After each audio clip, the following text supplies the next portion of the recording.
Meus pais moravam no interior de São Paulo, né?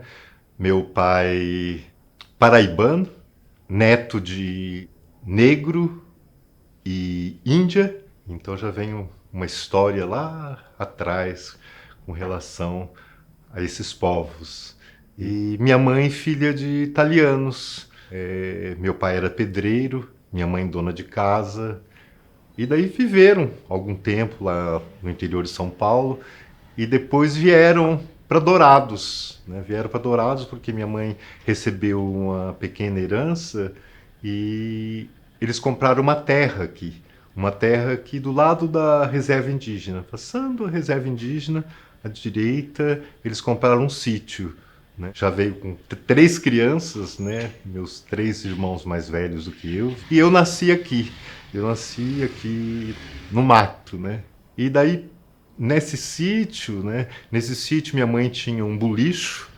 Ela vendia arroz, feijão, sal, açúcar para os povos indígenas ali do entorno, né, da aldeia. E meu pai plantava café. E os indígenas que eram os trabalhadores, né, junto com meu pai.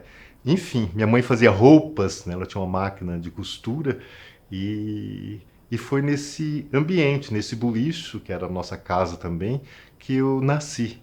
E essa é uma história que eu gosto muito, que eu me lembro de algumas cenas, né?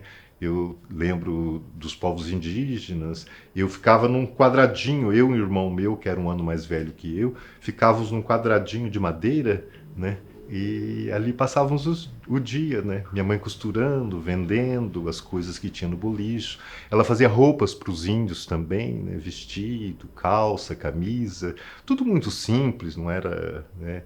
Isso era 56 quando eu nasci.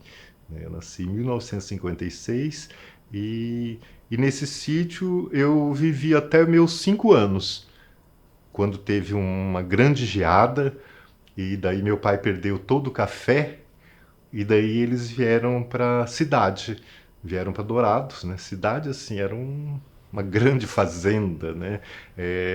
Não tinha luz elétrica, não tinha água encanada, enfim, era uma mata mesmo, né? Dourados só tinha três estradas, que era a Marcelino Pires, Rio Grande do Sul, que hoje é Weimar Torres, e Joaquim Teixeira Alves, que era, eu acredito que era Santa Catarina. Então era só essas três estradas que tinha, passavam boiadas, né? E meu pai voltou a ser pedreiro e minha mãe fazia salgadinhos que vendia de porta em porta, né? Enfim, assim eu fui crescendo nessa ambiência. Depois minha mãe fez uma loja, ela fez um bazar, chamava Bazar Regina, né, que é muito conhecido aqui em Dourados, né, ali na Marcelino Pires, a gente morava no fundo e ela começou a construir aquele espaço, né, que vendia alpargata, lã, linha, e depois começou a vender cadernos, livros, né, e eu ali criança, né, naquele ambiente de leitura, né, eles incentivavam muito, né, minha mãe sempre me incentivou muito a leitura, as artes, né, na nossa casa simples, mas tinha uma biblioteca, ela comprava instrumentos musicais, que ela sempre gostou muito de música, né? Nós tínhamos piano, acordeon, violão, né? Para poder brincar. E tinha um quintal imenso, né? Que era a cidade inteira era nosso quintal, né? Porque não tinha nem cercas. E, e eu vivi uma infância muito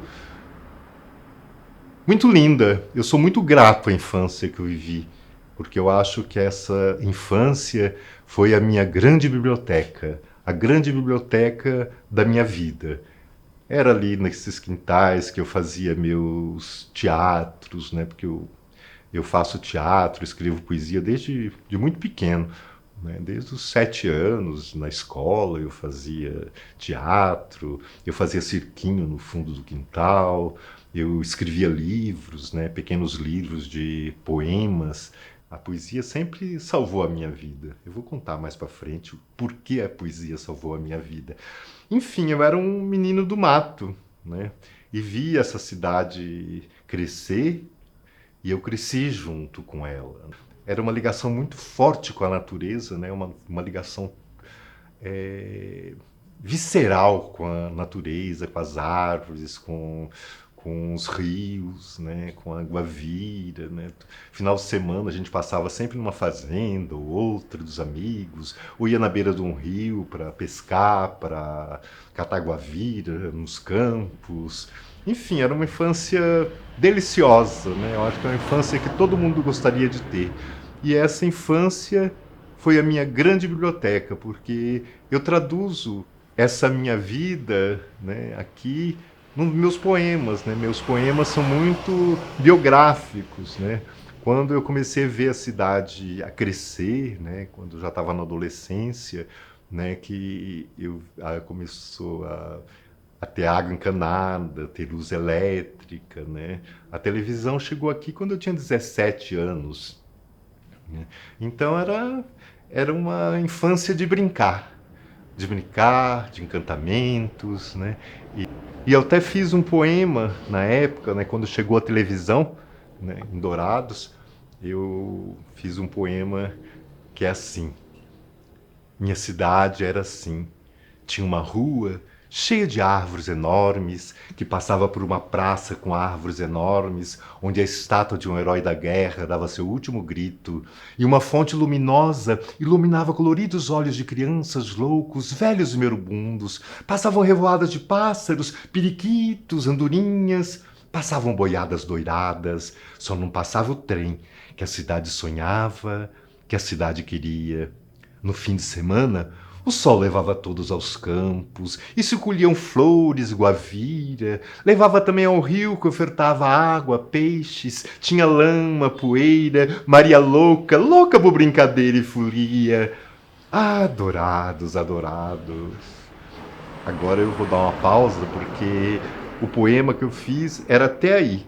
Depois eu falava, ah, adorados, hoje quando a televisão chegou, etc e tal, né, o que aconteceu, os vizinhos pararam de se encontrar, né, contava uma coisa assim. Isso eu fiz quando eu tinha meus 16, 17 anos, né, esse poema. Acho que é 16 anos, porque esse foi quando já já estava instalada a televisão aqui em Dourados. Mas depois de um tempo eu mudei o poema, né? Eu peguei essa parte que eu falava da televisão estar chegando, assim, né?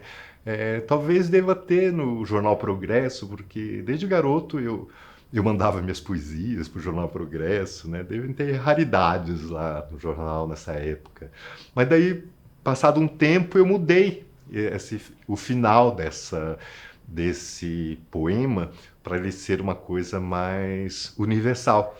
Né? Então, assim, ah, adorados, adorado, hoje, quando a paisagem surge em soja, onde a vida sugere um inseticida neste campo incerto, quando me resta um sigilo de sonho, suja-me a rua de barro, tira um sarro, Antônio João sem a praça, sem a graça de tuas árvores, estátua olhando a lua, tatua em tua mão horizonte de paz. E como fizeram com a fonte luminosa, azul, cor-de-rosa, do banho no azulejo da chuva, mijemos todos pro lucro da cana, da grana, da gana e dos grãos.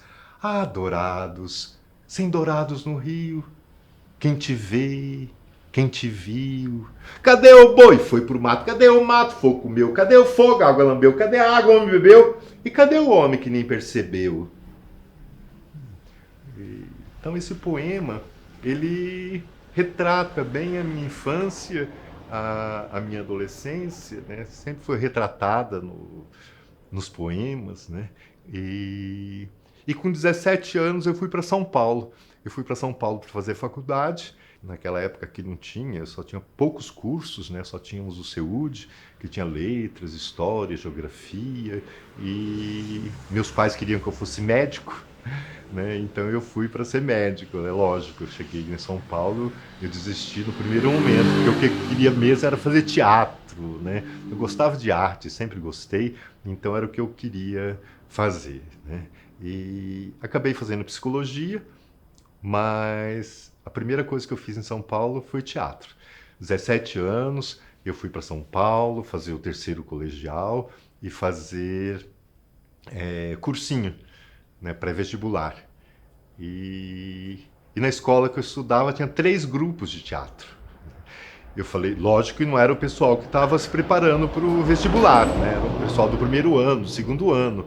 Ah, eu me juntei nesses grupos e eu participava de todos os grupos. Para mim era um sonho aquilo que estava acontecendo na minha vida, né?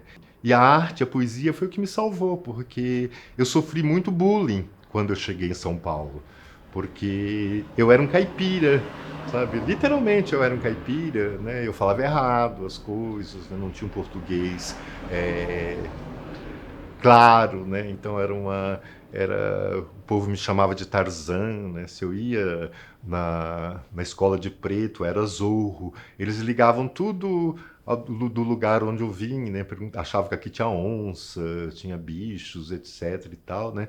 Quando já estavam todos sendo dizimados, né? E mas daí eu fui aceito pela minha poesia, porque eu já falava poesia, né, desde criança, e do teatro, né, tinha os grupos de teatro que eu participei, né, e daí nunca mais parei de fazer teatro, né, e sempre estava presente aqui em Dourados, né, isso é muito importante. Eu tinha as férias, 3 meses de férias no final do ano, tinha um mês de férias no meio do ano, e fora os feriados, né? Eu sempre tive uma ligação muito forte com a minha cidade, então eu vinha correndo para Dourados, onde eu passava esse tempo todo. Uma coisa que eu queria lembrar, né, que eu falei dos meus 17 anos, né, que na viagem que eu fiz de Dourados para São Paulo, era uma viagem muito demorada naquele tempo, e daí durante a viagem eu escrevi o poema Índia Velha, que é um poema emblemático na minha vida, né? Índia Velha, se lembra do cheiro verde, na fonte limpa onde se matava a sede, água boa de beber, se lembra? Se lembra do teu tempo de criança, tinha festa e tinha dança para chover. Se lembra do primeiro, do segundo, do terceiro branco que chegou, se lembra? Se lembra quando tu andavas nua? Olha a cor do teu vestido encardido quando anda pelas ruas. Se lembra dos teus colares, teus cantares, teus amores, a lua cheia, lençóis de flores na aldeia, se lembra? Se lembra dos pés pisando no mato? Olha a cor de teu sapato pisando asfalto e areia. Se lembra? Tantos brancos que chegaram, tantos, tantos, que até perdestes as contas e as contas de teus colares, hoje anda tonta nos bares. E é tão grande a dor que sente, e o amor de tua gente foi junto ao rio, por onde os brancos chegaram. Se lembra? Se lembra? Se lembra? Esse poema eu fiz com 17 anos. Eu tenho a data, porque eu nunca coloquei data de quando eu fiz o poema, mas como eu fiz nessa viagem minha, indo para São Paulo, né, era alguma coisa que eu estava perdendo também, né? Porque a Índia Velha ela representa muitas coisas, né? Inclusive a mãe natureza, né? A Índia Velha é a avó da natureza, né? Essa coisa, essa ligação que eu sempre tive com as árvores, com os animais, com os povos indígenas, com o céu, com a lua, com as estrelas, né? Eu sempre fui uma criança assim apaixonado pela natureza e pela vida, né? E, e vou contar uns poemas que eu fiz também nessa época. Deixa eu pegar aqui, voltando um pouco para minha infância, né? Quando menino, o que mais me encantava era o lampião, senhor absoluto da casa. Na hora do jantar, soberbo sobre a mesa, a tudo emprestava luz. Na sala, recebia os vizinhos, os amigos, com sua roupa frágil e transparente, testemunha silenciosa de tantas noites e histórias. Que vontade de tocar sua chama de amarelo e azul. Criança que brinca com fogo faz xixi na cama. Era minha avó, eu via. O cone de vidro, a fumaça e o cheiro de querosene nas noites da minha infância. Eu, menino, debruçado na sombra do lampião, imaginando o futuro. Essa é uma paisagem da minha infância, né? Como essa aqui também, Coisas de Vó. Era ainda noite quando ela levantava para cortar a lenha, empilhava uma a uma no forno, escultura de tijolo e barro no quintal. Tão logo a manhã se via perfumada de pães. Depois vinha o sol, feito brasa, percorrendo o dia. A chipa, o milho, o almoço, tudo temperando o tempo de doçura e histórias. Então Dourados tinha essa coisa muito simples, né? Singela, perfumada de história, de pães, né? E havia uma convivência entre as pessoas da cidade e os indígenas, né? Eles vinham com suas carroças, né? Porque eles eram coletores, com suas carroças vendendo milho, guavira, abóbora, mandioca, macacos, pássaros, é verdade, eles vendiam os animais também, né? E porque eles eram coletores, né? E naquela época a gente também, aqui em Dourados, a gente só andava de carroça, de charrete, né, que era o meio de transporte, né? Eram poucas as pessoas privilegiadas que tinham carros, né? Existia, claro, mas a gente era outra história.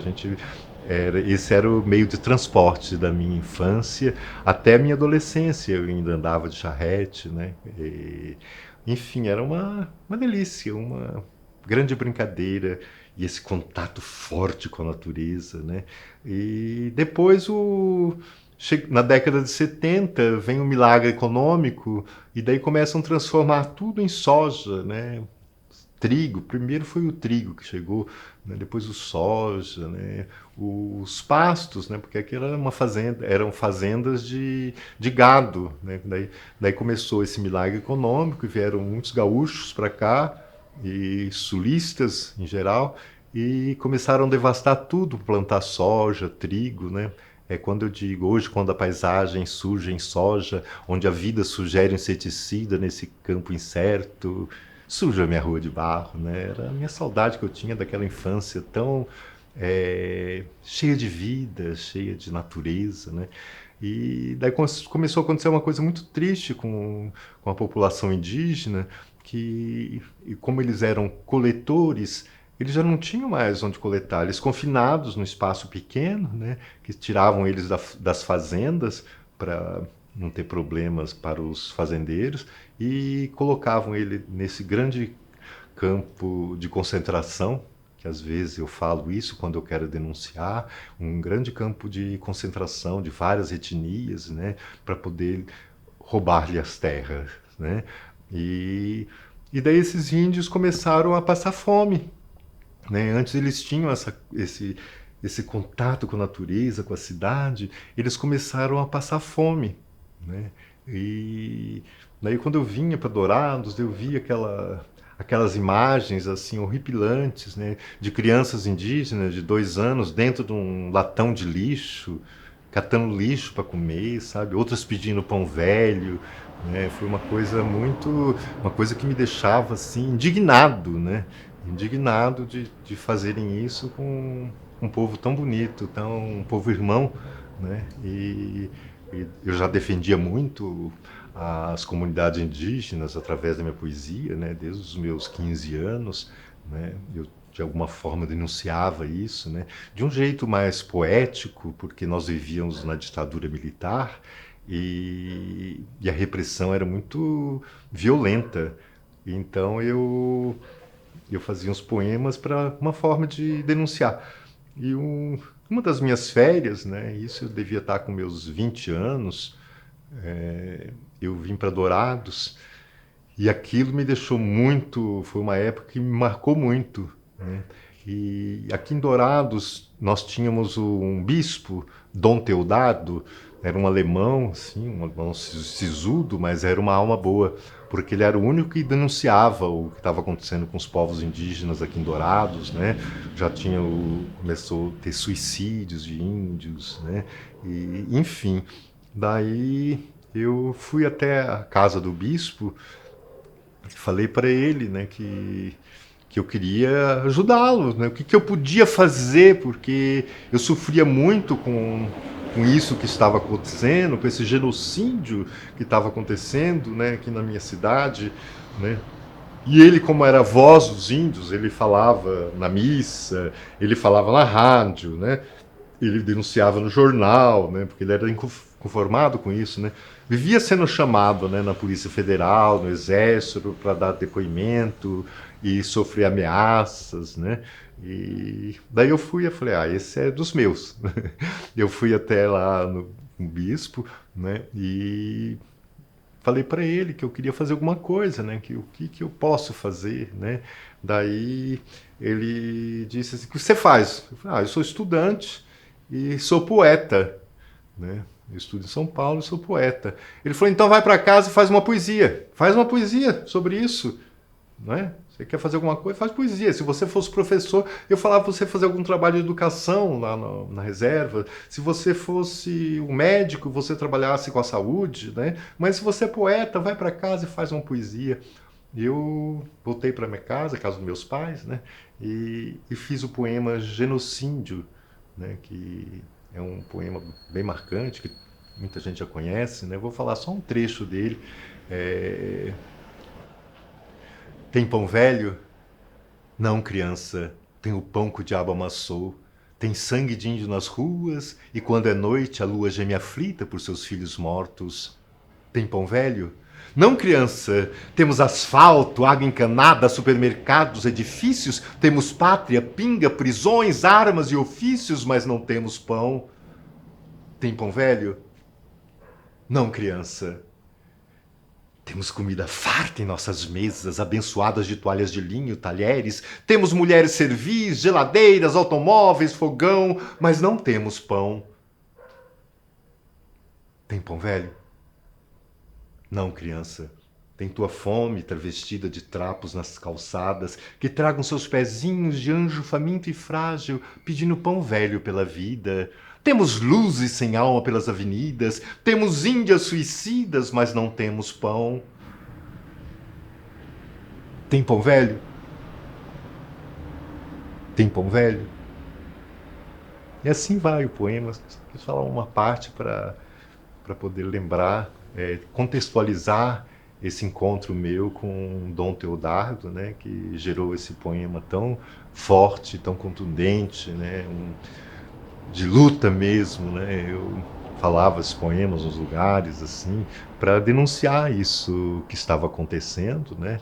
E, e assim o tempo foi passando. Depois eu fui para o Rio de Janeiro, mas sempre presente aqui em Dourados, né, como eu falei, fazia temporadas, né, eu trabalhava como ator, né, de um ano, mas quando entre um espetáculo e outro, eu corria para Dourados, né, e, e sempre por aqui, sempre na luta, né, eu sempre sou um poeta da resistência, né? Sempre tive um poema crítico, um poema satírico, um poema de luta mesmo, né? Eu sempre participei dos grandes movimentos pela democracia, pela defesa do meio ambiente, né? Aqui em Dourados nós fizemos um grande movimento no começo da década de 90, né? Nós fizemos um grande movimento para não deixar acabarem com laranja doce, né? O laranja doce né? Porque aquilo que eu falei, Dourados era muito mato, eu tomei muito banho no laranja doce, sabe? Assim, era uma coisa desde criança, assim, tomando banho na laranja doce. E daí vendo que a cidade estava indo para aquele lado, né? Eu falei, não, nós temos que preservar o laranja doce e fazer dali um grande parque, né? Para acolher os animais, as árvores, né? E preservar a água, né? As nascentes, né? Daí nós fizemos um movimento muito grande aqui em Dourados, né, Eu, meus amigos, né? Tinha alguns políticos que entravam também, mas era a comunidade mesmo, principalmente aquelas pessoas esclarecidas, aquelas pessoas ligadas à arte, né? É importante isso, porque a arte sempre teve presente na resistência, né? E daí nós fizemos um movimento para criar o Parque Laranja Doce, né? E eu fui incumbido de fazer o poema para isso, né? E daí eu fiz, vou aproveitar para falar esse poema.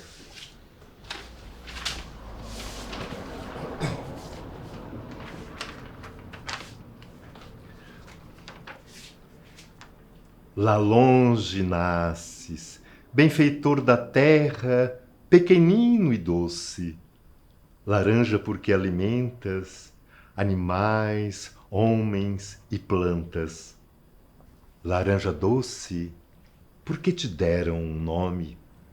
Quiseram traduzir em letras o leito do teu rosto. E ao ver tanta doçura, transcriaram um gosto. No gozo do teu movimento, buscaste o oceano, abraçando o ar de verde, borboleta e vento. Vendo tanto, tu desejaste os peixes, na água de teu corpo, Deus os desenhava. Descias, descias soberano, generoso e pleno. Deste de beber aos índios, aos espanhóis, paraguaios e portugueses. Em tua história, percebeste a paz, a peste, a guerra, molhada em tua correnteza, querendo só ser água, asa de um anjo, rasgando a natureza. Fez-se a chuva para beijar o brejo que te beija. Abençoada água, não deixe que te machuquem a pele. Rebela-te, ressuscita, busca a palavra cristalina do teu verbo e grita. Dize basta, brinca, briga, para que seja sempre nascente, flor, cor e fruto. Laranja, laranja doce de um rio. E esse poema, Laranja Doce, né, nós imprimimos, né, vários panfletos, esse movimento, né, de jovens a favor da natureza, e a gente distribuía na cidade, né, nós fazíamos manifestações, saiu no jornal Progresso, enfim, a gente sempre movimentando para criar um mundo mais humano, uma cidade mais cheia de árvore, né, uma cidade que tivesse a sua paisagem preservada o melhor possível, né? Não tivemos a felicidade, mas tivemos uma conquista. Nós conseguimos tombar a usina velha, né? A usina velha, isso era 90 e pouco, 92, era na administração do Humberto Teixeira, né? E daí nós conseguimos tombar a usina velha para que ali fosse o portal do parque, né? E esse portal a gente continua sonhando, né? Eu continuo sonhando que ainda a gente possa transformar ali num grande corredor ecológico, né, do Laranja Doce, né? Vai ser uma maravilha, até para preservar a própria vida, né? Porque a vida com a natureza não pode ser dissociada, né? Estão impermeabilizando todo esse lado. Ali é um V. Laranja Doce é um V, né? E impermeabilizando agora o outro lado, cheio de condomínios. Quando impermeabilizarem tudo, ali vai ser um caos quando chover, entendeu? A chuva cai ali, né? Os pobres que vão sofrer, né? Os que moram na periferia ali do rio, né? E os BNHs, né? Isso aí infelizmente, né? Mas é o que a gente vê, o que fizeram em Campo Grande, com os córregos. Hoje a gente vê que a cidade é cheia de enchentes, né? Então é uma coisa de preservar a vida, né? Porque quando a gente está destruindo a natureza, a gente está destruindo a gente mesmo, né? Essas são as grandes sabedorias dos povos indígenas. Eu, há muitos anos, né, quando era bem jovem, né, a gente falava, eu e amigos que temos a proximidade de ideias, de sentimentos, de pensamentos, né? Que quando chegasse momentos difíceis para o homem, né, a gente ia ter que buscar na sabedoria indígena, nos saberes indígenas, porque eles que sabem, né? Eles têm uma ligação com a natureza que é vital, né? Aquela carta de Pero Vaz de Caminho, né? Eu já li uma vez, eu fiz até um trabalho poético sobre essa carta, né? Então é impressionante, né? Como Pero Vaz de Caminho fala sobre os indígenas aqui no Brasil, que ele encontrou aquele lugar maravilhoso. E ele falava, avisando os reis de Portugal, que aqui era o paraíso, né? O paraíso que está na igreja era aqui, né? Que aqui as pessoas, elas andavam nuas, elas pintavam os corpos, elas riam, elas tinham uma ligação muito próxima com a natureza, elas faziam parte da natureza, né? E eram seres bonitos que não tinham vergonha dos seus pecados, porque elas andavam nuas, né? Elas não tinham vergonha do pecado. Então aqui era o paraíso, né? E Dourados eu pude conhecer esse paraíso, né? Eu acho que é uma coisa que eu nunca vou esquecer, porque eu conheci o paraíso aqui. Embora a gente com roupa, né? Mas quando a gente tomava banho em Laranja Doce, eu tomava banho com as outras crianças e com os índios, todos nus, né? Então era uma coisa sem pecado também, sem medo, sem culpa, né? E isso não tem preço, né? Então esses saberes indígenas é que vão salvar o mundo, né? Nós vemos o Ailton Krenak falando que esse tempo, esse calor que está sobre o planeta, né? O aquecimento global, é que o planeta está com febre. Isso marcou muito a minha a minha pessoa, sabe? Porque o planeta realmente ele está com febre, né?